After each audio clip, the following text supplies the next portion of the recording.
High school میں ایک چھوٹا سا ڈیبیٹ کلب تھا جہاں ذہین اور غور و فکر کرنے والے طلباء جمع ہوتے تھے۔ ان میں حمزہ نامی ایک طالب علم نمایاں تھا جو اپنی سنجیدہ اور باشعور شخصیت کے باعث جانا جاتا تھا۔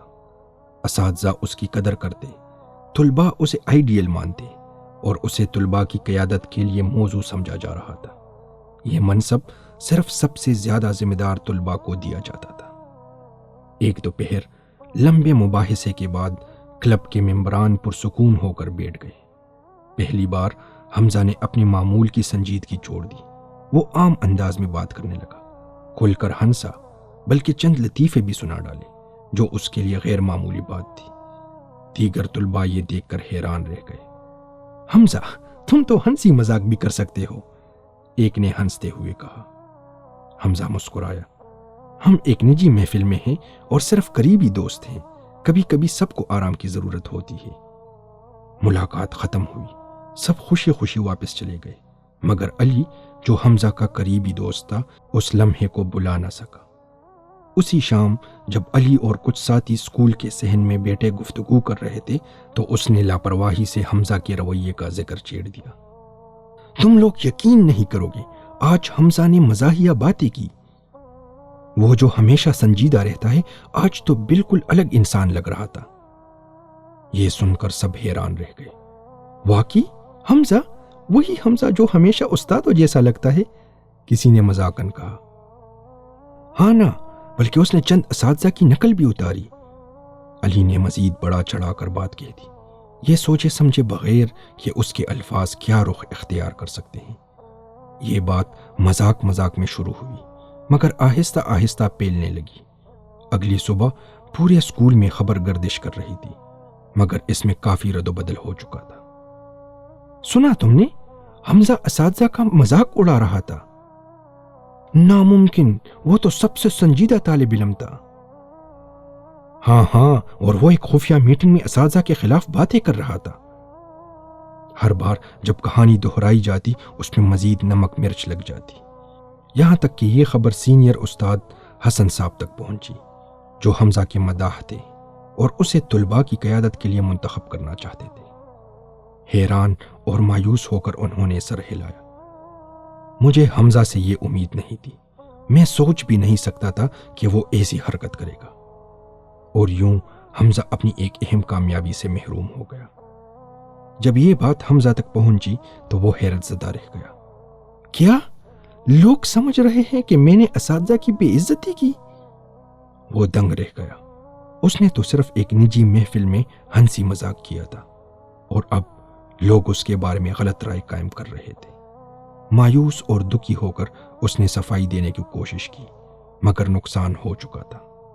یہ سب کچھ ایک عام سی گفتگو سے شروع ہوا تھا اور اس کا ذمہ دار کوئی اور نہیں بلکہ علی تھا۔ جب علی کو احساس ہوا کہ اس کے الفاظ کس قدر آگے بڑھ چکے ہیں، اس کا دل بیٹھ گیا۔ میں نے تو ایسا ہونے کا سوچا بھی نہیں تھا، میں تو بس مذاق کر رہا تھا، مجھے اندازہ ہی نہیں تھا کہ بات اتنی بڑھ جائے گی۔ مگر بات بڑھ چکی تھی۔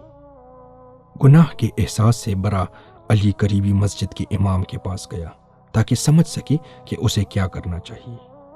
اس نے پوری بات بتائی کہ کیسے اس نے لاپرواہی سے حمزہ کا ذکر کیا، کیسے بات آگے بڑھی اور اب اس کا دوست مشکل میں پڑ چکا تھا۔ امام صاحب خاموشی سے سنتے رہے، پھر بولے، علی، کیا تم جانتے ہو کہ نبی کریم صلی اللہ علیہ وسلم نے فرمایا مجالس امانت ہوتی ہے سوائے 3 قسم کی مجالس کی، جہاں کسی کا ناحق خون بہانے کی بات ہو، جہاں کسی کے ساتھ بدکاری کی سازش ہو، اور جہاں کسی کا مال ناحق لوٹنے کی تدبیر ہو رہی ہو۔ علی نے چونک کر کہا، اس کا کیا مطلب ہے؟ امام نے وضاحت کی، جب لوگ نجی محفل میں گفتگو کرتے ہیں تو ان کی باتیں وہی رہنی چاہیے، سوائے اس صورت میں جب کوئی برائی کا منصوبہ بنا رہا ہو۔ تم نے اس اعتماد کو توڑا، اگرچہ تمہارا ارادہ برا نہیں تھا، مگر تمہاری باتوں نے نقصان پہنچایا۔ علی کے دل میں شرمندگی مزید بڑھ گئی۔ میں نے تو بس مذاق میں کہا تھا، امام نے نرمی سے کہا۔ یہی تو اکثر غلطیاں ہوتی ہیں بیٹا، ہم سمجھتے ہیں کہ الفاظ معمولی ہے، مگر جب وہ زبان سے نکل جاتے ہیں تو پھر ان کا کنٹرول ہمارے ہاتھ میں نہیں رہتا۔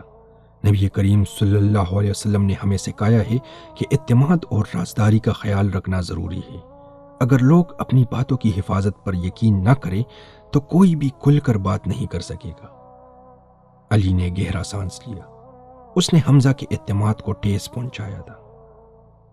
اب میں کیا کروں؟ اس نے بے چینی سے پوچھا۔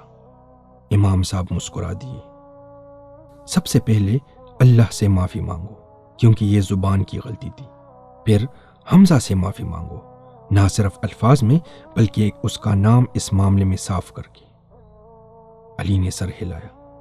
میں ضرور ایسا کروں گا، مجھے اپنی غلطی سدھارنی ہے۔ اگلی صبح علی نے حمزہ کے پاس جا کر سچے دل سے معافی مانگی۔ حمزہ، مجھے تم سے کچھ بات کرنی ہے۔ حمزہ نے پلٹ کر دیکھا۔ اس کی آنکھوں میں اب بھی تکلیف تھی۔ علی، تمہیں اندازہ بھی ہے کہ اس سب کا میرے اوپر کیا اثر پڑا؟ علی نے سنجیدگی سے کہا۔ مجھے معلوم ہے اور میں واقعی معذرت چاہتا ہوں۔ میں نے لاپرواہی سے بات کہہ دی اور وہ پھیل گئی۔ میں نے کبھی نہیں سوچا تھا کہ ایسا ہوگا، لیکن ہو گیا۔ پلیز مجھے معاف کر دو۔ حمزہ نے اس کی آنکھوں میں دیکھا جہاں سچی ندامت جھلک رہی تھی۔ کچھ لمحوں کی خاموشی کے بعد اس نے آہ بھری۔ ٹھیک ہے علی، میں تمہیں معاف کرتا ہوں، لیکن تمہیں اپنی غلطی سدھارنی ہوگی۔ اور علی نے یہی کیا۔ وہ ان تمام طلباء کے پاس گیا جنہوں نے یہ بات پھیلائی تھی اور انہیں سچائی بتائی کہ حمزہ نے کسی کا مذاق نہیں اڑایا تھا، بلکہ یہ سب ایک غلط فہمی تھی۔ پھر وہ اپنے ٹیچر حسن صاحب کے پاس بھی گیا اور اپنی غلطی کا اعتراف کیا۔ ان سے درخواست کی کہ وہ حمزہ کے بارے میں اپنی رائے پر دوبارہ غور کریں۔ وقت گزرنے کے ساتھ ساتھ معاملہ صاف ہو گیا، اور اگرچہ حمزہ اس واقعے سے اب بھی دل برداشتہ تھا، لیکن وہ علی کی اپنی غلطی سدھارنے کی کوششوں کی قدر کرتا تھا۔ اور علی، اس نے کبھی دوبارہ کسی نجی گفتگو کو لاپرواہی سے نہیں دہرایا، کیونکہ اب وہ جان چکا تھا الفاظ کا وزن ہماری سوچ سے کہیں زیادہ بھاری ہوتا ہے۔